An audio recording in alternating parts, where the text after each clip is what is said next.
Good day, learners. Welcome to Embracing English with Teacher Joan. How are you today?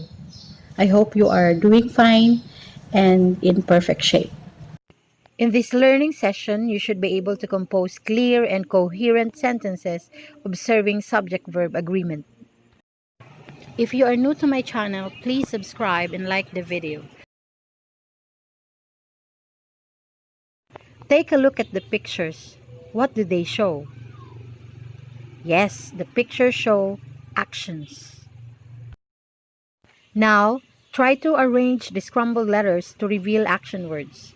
You have 3 items to answer.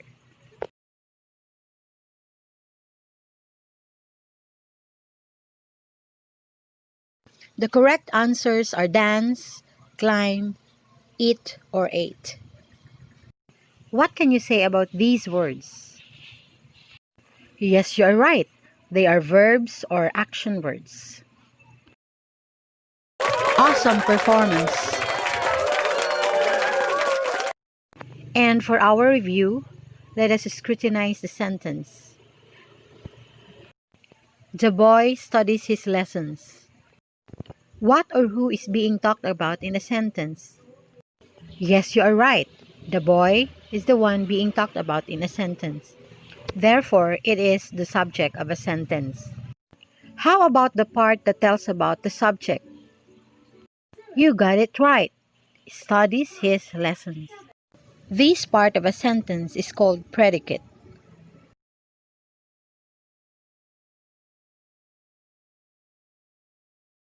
Remember, learners, that the parts of a sentence are subject and predicate. A subject is the person or thing that is doing an action or the person or thing that is the focus of the sentence. Predicate is the part that contains the action. Always remember that a subject can be a noun or a pronoun, while a predicate is always a verb.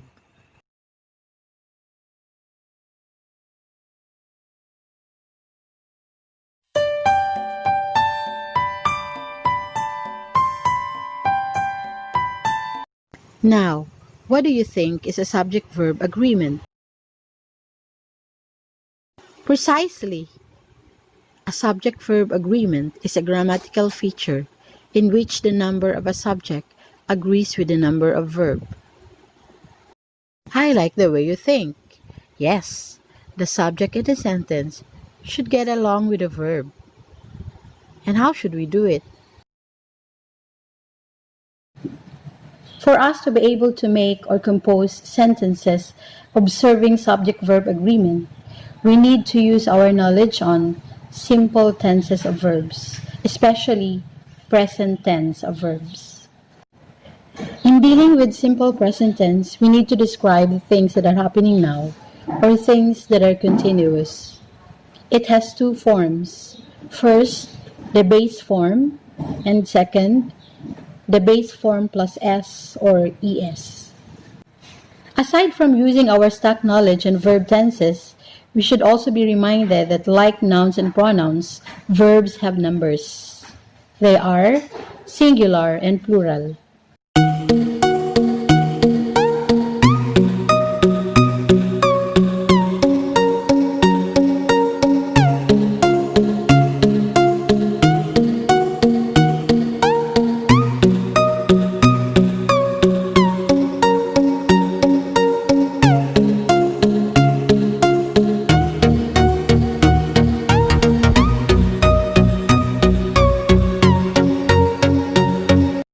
Take a look at this. I hope you are not getting confused. Take note that the form of nouns and verb is different in terms of singular and plural. The singular form of a noun does not contain S or ES at the end, while the plural form of a noun has S or ES at the end. The singular form of a verb contains S or ES, while the plural form of a verb does not contain S or ES. It is in its base form. At this juncture, let us discuss the rules. Rule number 1. A singular subject takes a singular form of a verb. Example, the girl walks slowly. In this particular sentence, the subject is the girl, which is singular in form. So, it takes a singular form of verb also. Another one is he works hard to earn money. The subject here is he, and the verb is works. Notice that the subject and verb agree to each other. Rule number 2. A plural subject takes a plural form of a verb. Example, children play happily in the garden. The subject here is children, which is plural in form. So, it takes a plural form of verb, which is play. Another example is they post videos from time to time. The subject here is they, which is plural, so it takes a plural form of verb, which is post. Rule number 3.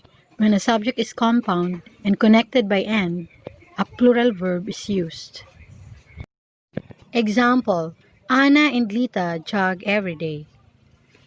In this sentence, Anna and Lita is the compound subject, which is plural in form, while the verb used is jog, which is also plural in form.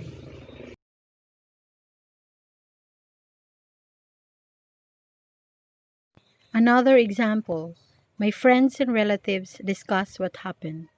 The compound subject is my friends and relatives. It takes the plural form of verb, which is discuss.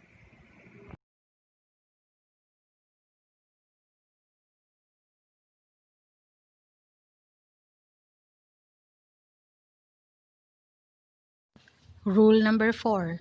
When there is one subject and more than one verb, the verbs throughout the sentence must agree with the subject. Example, Rhea sings and dances in a bar every Saturday. In this sentence, there are two verbs and they are both in singular form since the subject is singular.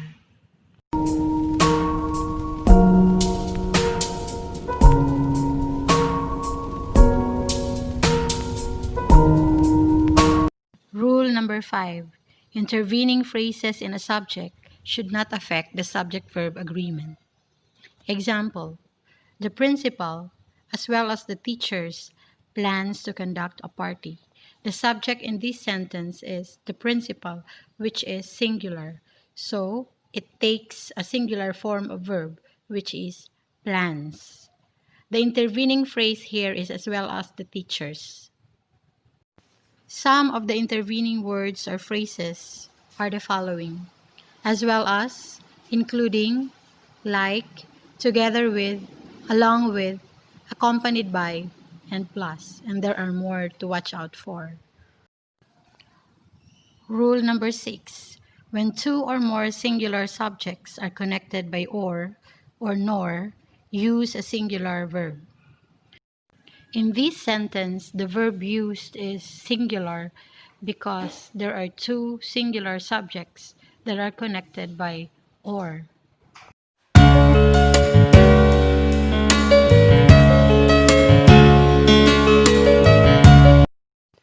Rule number 7.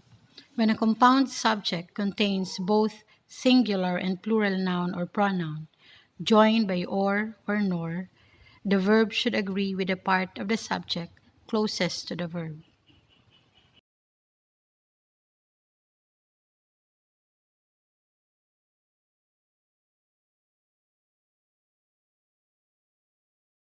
Example, Sheena or the members of the committee decide on the issues. Notice in this example that there are two subjects, one singular and one plural.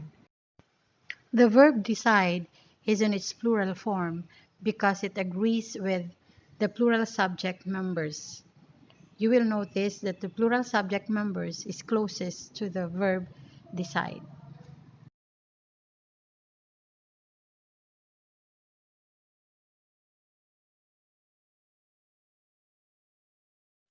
Rule number 8.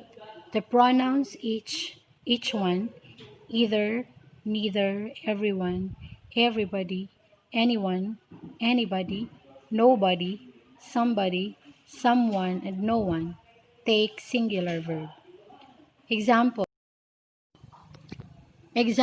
Each member plays an important role. In this sentence, each is used, so the verb is in singular form.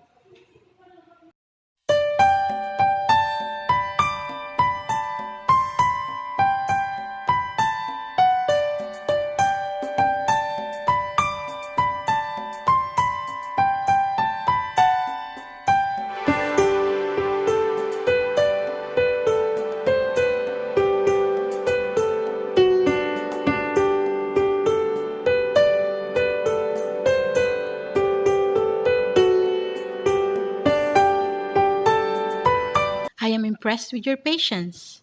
Now, it's time to test what you have learned. For activity 1, you have to choose the verb that agrees with the subject. Are you ready? I hope you are. Good luck. Number 1. Women are very empowered nowadays. What do you think is the correct verb that goes with the subject women?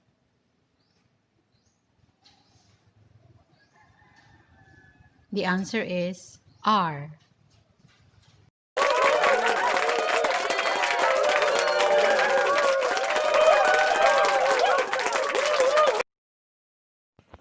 Number 2. Everyone admires Kathryn Bernardo. Which do you think is the verb that agrees with the subject everyone? The correct answer is admires.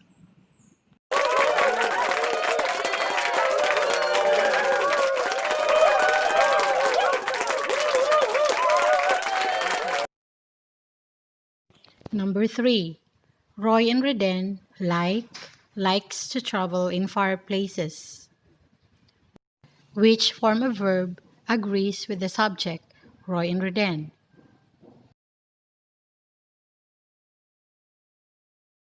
The correct answer is like, because the subject is compound and connected by N.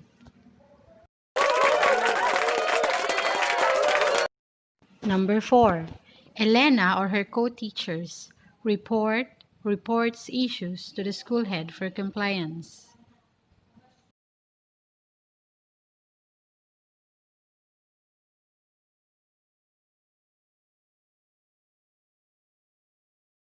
The correct answer is report. This is a base form or plural form of the verb. This is the correct answer because the subject contains singular and plural nouns. Since co-teachers is the nearest to the verb should agree with it.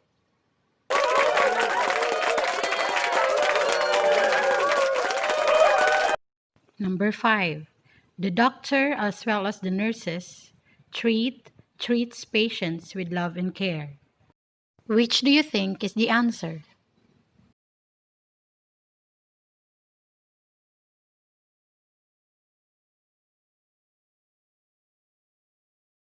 The correct answer is treats. The singular form treats is the correct answer because the main subject is the doctor, as well as the nurses is just an intervening phrase that should not be taken into consideration.